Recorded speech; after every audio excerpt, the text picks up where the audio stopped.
remarkable rain. Peppa and George were waiting for the rain to end so they could go outside to play. They did not yet know how this day would turn out. They waited for the sun to come out and asked their parents if they could go for a walk. When they left the house, they found puddles left by the rain and started to jump in them, as they had done many times before. However, that day they decided to try to find the biggest puddle. They walked further and further away from home.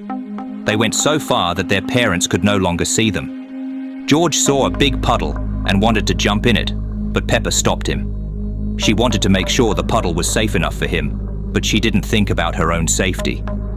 That was the worst mistake of the day. Her whole body sank into the puddle. A nose was barely visible on the surface of the puddle from the recently cheerful pig. George couldn't contain his horror and started to cry. He realized that help was needed as soon as possible. He could hardly remember the way home and ran in the random direction. After some time, he did not notice a puddle under his feet and fell into it himself. He was pulled up to his waist in mud. He couldn't get out no matter how hard he tried, but the upper half of his body was free. All he could do was scream and call for help from the puddle. Because George had run too far away from his parents, they couldn't hear him. An hour after Pappa Pig and her brother went for a walk, Mummy Pig started to worry. She talked about it with Daddy Pig, and they went out to look for their children. After 20 minutes of searching, they reported their children missing. After that, every resident started looking for Peppa and George. The search lasted for several hours, and even helicopters were involved. George was the first to be spotted by Daddy Pig, who heard faint cries for help, approached, and saw him. George was in a state of hypothermia. He had caught a cold from the damp and was exhausted. Daddy Pig pulled him out and tried to find out where Peppa was. George himself has slurred speech due to his age, but because he had been in the mud for several hours, all that could be understood from his speech was that something terrible had happened to Peppa. Then George slowly started walking in one direction. He stopped at the same puddle where Peppa got stuck. There was nothing on the surface of the puddle, as there were no footprints nearby. Since then, no one likes to jump in muddy puddles anymore. As raindrops hit the window, Peppa's family was gathered indoors, enjoying their time together.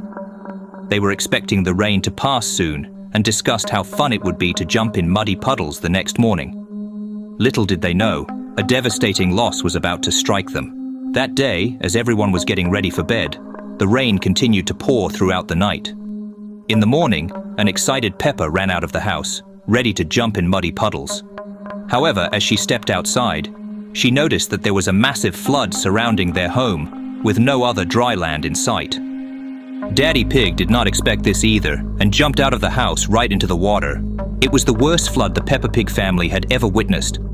As they discussed their situation, they realized that their mobile phones were not working, leaving them completely isolated. Unable to swim, and with nowhere within walking distance, they decided to wait it out. Mummy Pig started to prepare breakfast but discovered that there wasn't much food left. They had been planning to go to the supermarket that day. Mummy Pig estimated that they had about 2 days' worth of food left.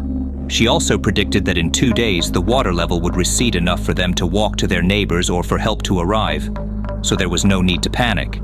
However, as the next night fell, more rain poured down, causing the pig parents to worry. The water level hadn't decreased at all. By the end of the second day, the situation was the same. On the third morning, there was no improvement.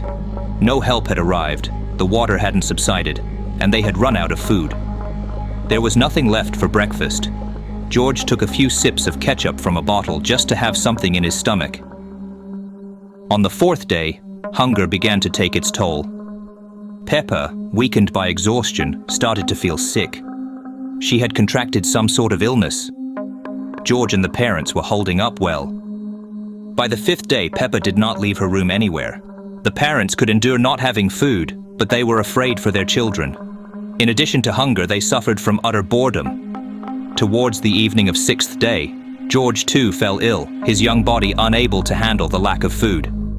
Parents was crying that day, which upset George, feeling powerless in the situation. George woke up on the seventh morning to a strange smell coming from the kitchen. His parents told him that they had found some food for him, his first proper meal in 5 days. It was strange food, unlike anything George had ever eaten before. The texture was soft and chewy. Perhaps it was the extreme hunger, or perhaps it was the taste itself, but he found it delicious. The parents watched him with empty stares. Suddenly they heard a voice from the street. Grandpa Pig had arrived in a small boat bringing food supplies. He was relieved to find his family, but it was too late. The family was now missing one member.